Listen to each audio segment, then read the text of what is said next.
গরম বাতাসের আযাব আসে। এই গরম বাতাসের আযাবটা এখন আসে নাই। আমি শেষ জামানার হাদিসগুলো টুকটাক গবেষণা করে মনে হচ্ছে অচিরে গরম বাতাসের একটা আযাব আসবে বিশ্বের দিকে, এবং নাসাও এটা নিয়ে গবেষণা করছে অলরেডি। সূর্যের মধ্যে অনেক রকম বিক্রিয়া হচ্ছে, তেজস্ক্রিয় বিক্রিয়া হচ্ছে ইত্যাদি, হিলিয়াম গ্যাসের অনেক বিস্ফোরণ হচ্ছে।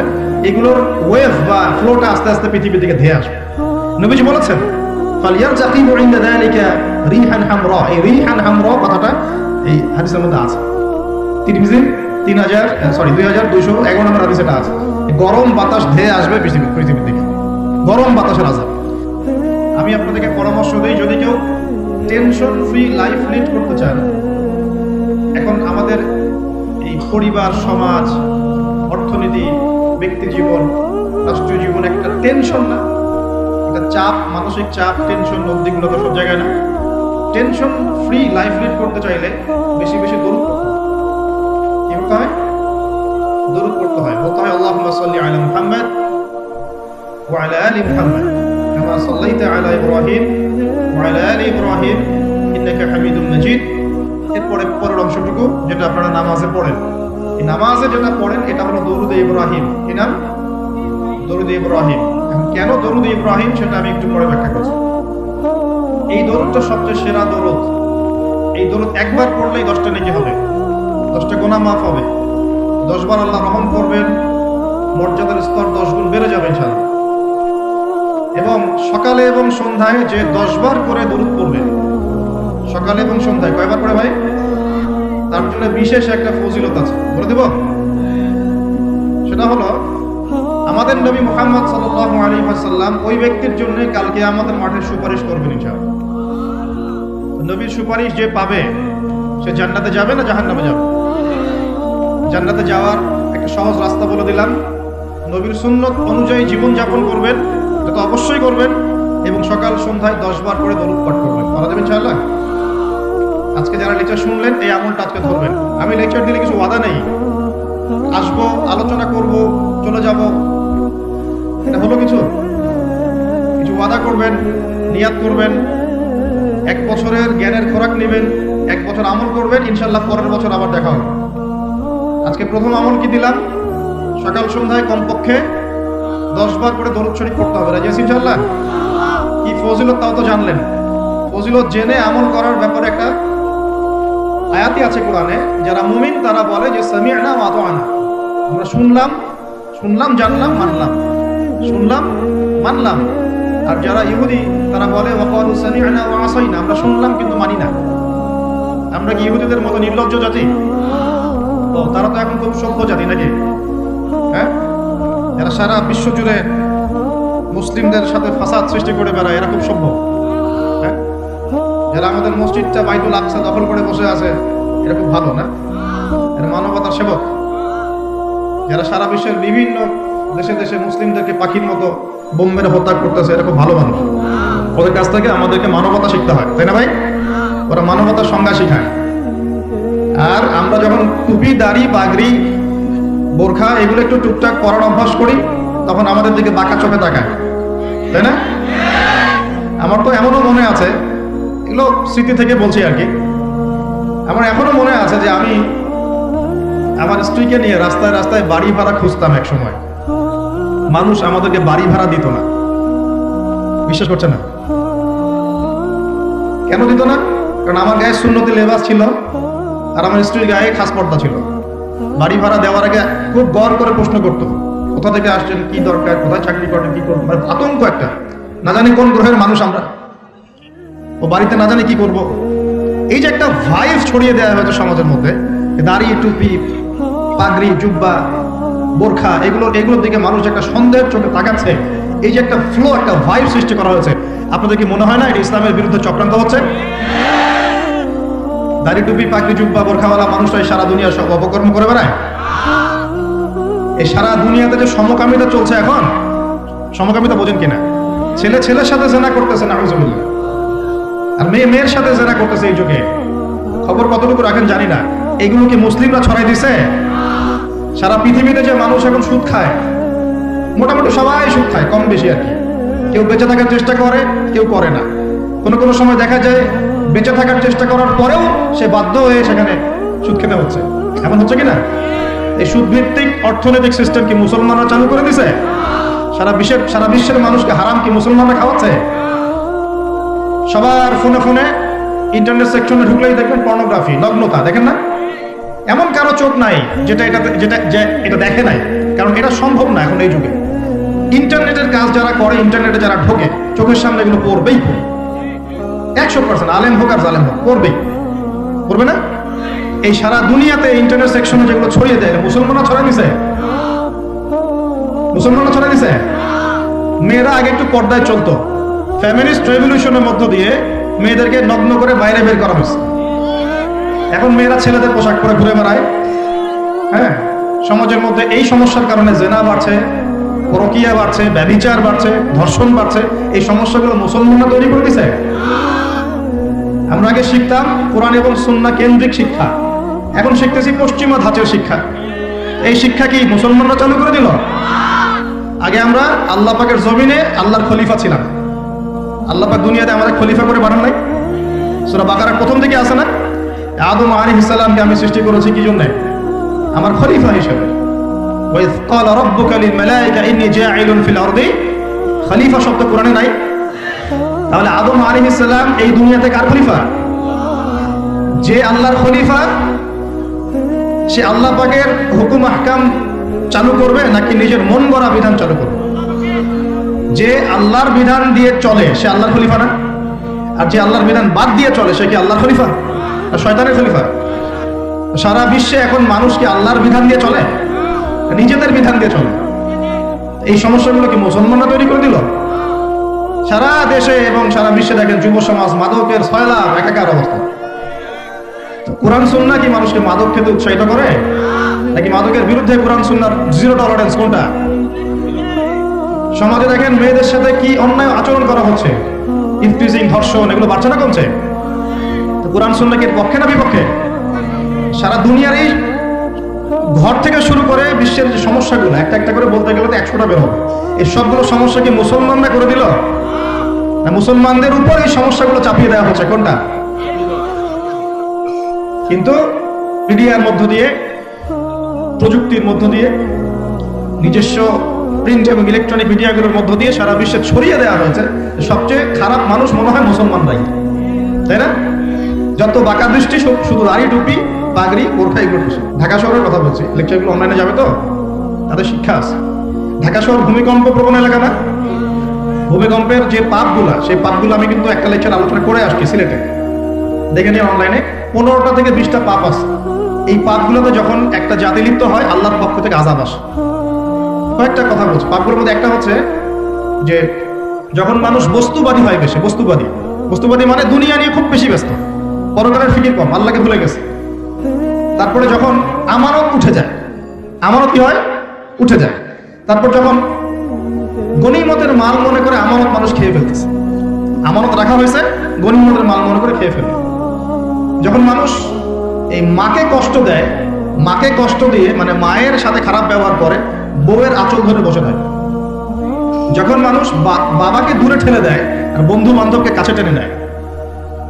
তারপরে আছে যখন গান বাজনা, বাদ্যযন্ত্র বেশি হয়, মানুষের কানের কাছে যখন বাদ্যযন্ত্র বাজতে থাকে, মানে হেডফোন দিয়ে গান শুনছেন, এখন কানের কাছে বাদ্যযন্ত্র বাজছে। তারপর যখন মানুষ মাদকদ্রব্য বেশি সেবন করা শুরু করে, যখন জেনা বেশি বেড়ে যায়, অশ্লীলতা বেশি বেড়ে যায়, ব্যভিচার বেড়ে যায়, এই পাপগুলো যখন বেড়ে যায় এবং গায়িকা নর্তকীদের সংখ্যা বেড়ে যায়। প্রতিটা কথা আরবি দিয়ে বলা আছে, আমি বলতে গেলে টাইম যেত, আমি শর্ট করে বললাম। এই কাজগুলো যখন একটা সমাজের মধ্যে বেশি হয়, তখন ওই জায়গায় আল্লাহর পক্ষ থেকে 2টা মারাত্মক মানে আযাব আসে। তার মধ্যে একটা হচ্ছে মহামারী, একটা হচ্ছে এই ভূমিকম্প। ভূমিকম্পের সাথে চলে আসে ভূমি ধস, মানে ভূমি ধসে যায় এবং চেহারার আকৃতি পরিবর্তন হয়। আর একটা কি, হ্যাঁ, গরম বাতাসের আযাব আসে। এই গরম বাতাসের আযাবটা এখন আসে নাই। আমি শেষ জামানার হাদিসগুলো টুকটাক গবেষণা করে মনে হচ্ছে অচিরে গরম বাতাসের একটা আযাব আসবে বিশ্বের দিকে। এবং নাসা এটা নিয়ে গবেষণা করছে অলরেডি। সূর্যের মধ্যে অনেক রকম বিক্রিয়া হচ্ছে, তেজস্ক্রিয় বিক্রিয়া হচ্ছে ইত্যাদি, হিলিয়াম গ্যাসের অনেক বিস্ফোরণ হচ্ছে। এগুলোর ওয়েভ বা ফ্লোটা আস্তে আস্তে পৃথিবীর দিকে ধেয়ে আসবে। নবীজি বলেছেন ফালিয়ারতাকিবু ইনদা যালিকা রিহান হামরা। এই রিহান হামরা কথাটা এই হাদিসের মধ্যে আছে। তিরমিজি 2211 নম্বর হাদিসে এটা আছে। গরম বাতাস ধেয়ে আসবে পৃথিবীর দিকে, গরম বাতাসের আযাব, গরম বাতাসের আযাব আসবে, ওয়াজালজালা এবং ভূমিকম্প। অন্য হাদিসে আসছে সানাওয়াতু জালাজিল, ভূমিকম্পের বছরগুলো। আর আসছে মুতায়ুন শাদীদ, বড় মহামারী। আর খসফুন মানে এই যে জমিন ধসে যাওয়া, মাসখান মানে চেহারা আকৃতি বিকৃত হয়ে যাবে। আর কযফান মানে পাথরের বৃষ্টি বর্ষিত হবে। এই আযাবগুলো কখন আসে? এই পাপগুলোতে মানুষ যখন লিপ্ত হয়। আর আমাকে বলেন দেখি, এই পাপগুলোতে আমরা কম বেশি লিপ্ত আছে কিনা? আর বড় বড় বস্তুবাদী শহরগুলোতে এই পাপগুলো বেশি না? এখানে মানুষ ওই হাদিসের উপর আমল করছে। এখন কোন হাদিস? নবী সাল্লাল্লাহু আলাইহি ওয়াসাল্লামের ইন্তেকালের 80 থেকে 85 দিন আগে একটা হাদিস তিনি বলে গেছেন, একদম শেষের দিকে, জীবনের শেষের দিকে। ওই হাদিসটাকে বলে হাদিসে জিবরিল। কি বলে? নবীজিকে জিবরাইল আলাইহিস সালাম মানুষের রূপ ধরে এসে জিজ্ঞাসা করেছিলেন যে কিয়ামত কবে হবে। নবীজিকে জিবরাইল আলাইহিস সালাম মানুষের রূপ ধরে সবার সামনে জনসম্মুখে এসে জিজ্ঞাসা করেছেন কিয়ামত কবে হবে। নবীজি বলছেন মাত্র দুটো আলামত বলেছেন। কয়টা ভাই? দুইটা। একটা হচ্ছে আনতালিদাল আমাতু রাব্বাতুহা, দেখবে যখন দাসী মনিবকে জন্ম দিচ্ছে। দাসী মনিবকে জন্ম দিচ্ছে মানে কি? সমাজের ন্যায় অন্যায়, হক বাতিল, হালাল হারাম, এই যে মানদণ্ড সব উল্টে যাবে। হালাল হবে হারাম, হারাম হবে হালাল, ন্যায় হবে অন্যায়, অন্যায় হবে ন্যায়, হক হবে বাতিল, বাতিল হবে হক, জায়েজ না জায়েজ, না জায়েজ জায়েজ। হ্যাঁ, মানুষ এই মানদণ্ড চেঞ্জ করে না এখন। বুঝতে পারছেন না মনে হয়? এখন সমাজে সত্য মিথ্যা, ন্যায় অন্যায়ের মানদণ্ড কি কোরআন সুন্নাহ এখনো টিকে আছে? এখন মানুষ নিজে যেটা ন্যায় মনে করে সেটাই ন্যায়, নিজে যেটাকে অন্যায় মনে করে সেটা অন্যায়, নিজে যেটাকে ভালো মনে করে সেটা ভালো, নিজে যেটাকে খারাপ মনে করে সেটা খারাপ। আল্লাহ যেটাকে হালাল করে দিয়েছেন মানুষ হারাম করে নিচ্ছে, আল্লাহ হারাম করে দিয়েছেন মানুষকে হালাল করে নিচ্ছে। হচ্ছে কি না এগুলা? এই যুগ চলে আসে নাই যে দাসী মনিবকে জন্ম দিচ্ছে না? মানে মানদণ্ড উল্টে গেছে। আমার কথা কি বুঝতে পারেন? মানদণ্ড উল্টে গেছে। জিনিস ভালো মন্দের, ন্যায় অন্যায়, হক বাতিলের মানদণ্ড উল্টে গেছে। বলেন তো সত্য মিথ্যার মানদণ্ড কি? আমার বুদ্ধি না আল্লাহর ওহী? কোনটা? সত্য মিথ্যা, ন্যায় অন্যায়, হক বাতিলের চূড়ান্ত মানদণ্ড কি? আমার বুদ্ধি নাকি আল্লাহ পাকের কোরআন সুন্নাহ? কোনটা? কিন্তু সমাজে কি সেটাই বাস্তবায়িত আছে 100%? 50% কি আছে? তো এই সমস্যাটা কি চলছে কিনা? তার মানে কি আমাদের এই বড় আলামতটা আমরা দেখছি কিনা? দেখছি। গেল দুই নাম্বারটা নবী বলছেন আনতারাল হুফাতাল উরাতাল আলাতা রিয়া আশাই ইয়াতাতাওয়ালুনা ফিল বুনিয়ান।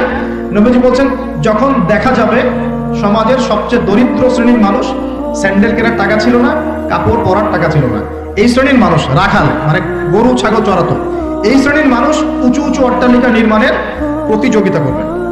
ভালো করে বোঝেন, নবীজি বলছেন না ধনীরা, সমাজের ধনীরা অট্টালিকা নির্মাণের প্রতিযোগিতা করবে। নবীজি এই কথা বলছেন না হাদিসে। নবীজি বলছেন সবচেয়ে দরিদ্র শ্রেণীর মানুষ, রাখাল শ্রেণীর মানুষ, স্যান্ডেল নাই, গায়ে জামা নাই, এরা উঁচু উঁচু অট্টালিকা নির্মাণের প্রতিযোগিতা করবে। করছে কিনা? কিভাবে সম্ভব?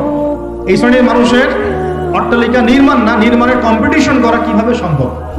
1, সুদের মধ্য দিয়ে, 2, করাপশন দুর্নীতির মধ্য দিয়ে, 3, অন্যের সম্পদ আত্মসাৎ করার মতো। এই সমস্যাগুলো চলছে কিনা সমাজে? এরাই যখন 10-20 তলা বিল্ডিং উঠাবে তখন তো আর মানুষকে মানুষই মনে করবে না। বুঝতে পারছেন না মনে হয়? এদের তো কোনো পড়াশোনা নাই, কোনো ব্যক্তিত্ব নাই, কোনো দিনই ইলম নাই, রুচিবোধ নাই, কালচার না, সামাজিক না, এর তো মানে অসামাজিক। এরা যখন, এদের হাতে যখন আপনি সম্পদ চলে যাবে, এরা তো সাধারণ মানুষকে মানুষই মনে করবে না, গরিব মানুষকে এরা কিছুই মনে করবে না, ও মনে করবে আমি সবকিছু। আমরা দেখেছি যার একটা বাড়ি আছে ঢাকায়, ও মানুষকে মানুষই মনে করে না, মানুষকে মানুষই মনে করে না, যে মনে করে আমি শহরের মালিক। হ্যাঁ, কি একটা অবস্থা মানুষের মধ্যে, যে কি অহংকার, কি আত্ম অহংকার, এই দালান কোঠার যে অহংকার, এই সমস্যাগুলো হলে আল্লাহ ভূমিকম্পতে ধসায় দিবেন না? দেখেন নাই কয়দিন আগে কি হলো? গতকালকে যে কোটিপতি ছিল তার পরের দিন রুটি নিয়ে দাঁড়ায় আছে, গতকালকে আইসক্রিম বিক্রি করেছে নাচানাচি করে, তারপরের দিন বসে আছে, কিচ্ছু নাই। আল্লাহ পাক এই পাপগুলো দেখে সবর করেছেন, ধৈর্য ধরেছেন, ধৈর্য ধরে একসময় যখন আল্লাহ পাকের আযাব চলে আসছে একবারে সব সময় উৎপাদিত করে দিয়েছে। আমরা তো কারো দুঃখে খুশি না, বরং এগুলো সারা দুনিয়ার মুসলমানদের জন্য শিক্ষা। সারা দুনিয়ার মুসলমান যে যেখানে আছি আমাদের সবার জন্য এটা শিক্ষা। এই পাপগুলোতে আমরা লিপ্ত হই, আল্লাহ পাক ছাড় দিলেও ছাড়বেন না। আল্লাহ পাক ছাড় দিবেন কিন্তু ছাড়বেন না। মানুষের মধ্যে এখন সম্পদের যে অহমিকা, গরিব মানুষকে মানুষই মনে করে না, খেটে খাওয়া মানুষকে মানুষই মনে করে না। রিক্সাওয়ালা, যারা নিম্নবিত্ত, নিম্ন মধ্যবিত্ত, চা বিক্রি করে, পানের দোকান করে, হালাল খায়, কৃষক, এই মানুষগুলোকে এখন বড় লোকরা মানুষই মনে করে না। যাকাত তো দেয়ই না, যাকাত তো তার উপরে ছিল ফরজ, ওই যাকাত তো দেয়ই না যে এই খাবার তার কাছে পৌঁছাবে। উল্টা কিভাবে তাদের সম্পদ লুটে লুটে খাওয়া যায় সেগুলো। এবার দিলেও যে কত শর্ত, বাপরে বাপ। তো কিছুটা মনের কষ্ট থেকে বললাম কথাগুলো আর কি, যে আসলে আপনি যখন কোরআন এবং সুন্নাহর জ্ঞানী হবেন না, তখন অন্যকে সম্মান দিতে পারবেন না। আমরা বড় বড় স্লোগান দিই যে অমুক অমুকের সেবক, অমুক অমুকের সেবক। আসলে সেবা সত্যিকার অর্থে করছি? আল্লাহ পাক তার রাসূলের মাধ্যমে জানিয়েছেন, এই হাদিসটা একটু শোনেন তারপর সামনে যাই। আল্লাহ পাক তার রাসূলের মাধ্যমে আমাদেরকে জানিয়েছেন, শোনো, আলা কুল্লুকুম রাঈন, তোমাদের প্রত্যেকে হচ্ছে দায়িত্বশীল। তোমাদের প্রত্যেকেই দায়িত্বশীল। কেউ পরিবারের দায়িত্বশীল, কেউ ব্যবসা প্রতিষ্ঠানের দায়িত্বশীল, কেউ তোমার চাকরির প্রতিষ্ঠানের দায়িত্বশীল, কেউ সামাজিক দায়িত্বে আছো, কেউ প্রশাসনে, কেউ পররাষ্ট্র ইত্যাদি। তোমাদের প্রত্যেকেই দায়িত্বশীল। কুল্লুকুম রাঈন ওয়া কুল্লুকুম মাসউলুন আন রা'য়াতি, এবং তোমাদের প্রত্যেককে যার যা দায়িত্ব সম্পর্কে আল্লাহ কিয়ামতের মাঠে জিজ্ঞাসা করবে। আমরা কি উত্তর দেওয়ার জন্য প্রস্তুত আছি ভাই? সবার আগে আমি দেখি, আমি আমার উপর দায়িত্বশীল না? মনে করেন আমি বা আমাদের মতো যারা আছেন, যারা দায়ী ইলাল্লাহ, আলেম ওলামা, যারা উম্মার জন্য ভালো চিন্তা করেন, জনগণকে পথ দেখানোর চেষ্টা করেন, তাদের উপর সবচেয়ে বড় আমানত হচ্ছে কোরআন এবং হাদিস। তাদের উপর সবচেয়ে বড় আমানতটা কি? কোরআন এবং সুন্নাহ। এই জ্ঞানটাকে সত্যটাকে স্পষ্ট করে দেওয়া, এটার আলোকে সত্য মিথ্যাকে স্পষ্ট করে দেয়া। কতজন মানুষ এই কাজটা করতেছে? কেউ হিকমার দোহাই পেরে সত্য মিথ্যা স্পষ্ট করে না, কেউ চাকরি চলে যাবে এই ভয়ে সত্য কথা বলে না, কেউ আমার এই হবে সেই হবে কত কিছু চিন্তা করে সত্যের সাথে মিথ্যা তালগোল পাকায় সময় পার করতেছে। ওয়াজ মাহফিল বাংলাদেশের দিন প্রচারের একটা অন্যতম প্ল্যাটফর্ম। এই সারা দেশে মনে হয় প্রতিদিন 100-200 মাহফিল হয় কি না? কিন্তু আপনি দেখবেন প্রচুর মাহফিল, অহেতুক গাল গল্প, কেচ্ছা কাহিনী, টাইম নষ্ট করে হয়তো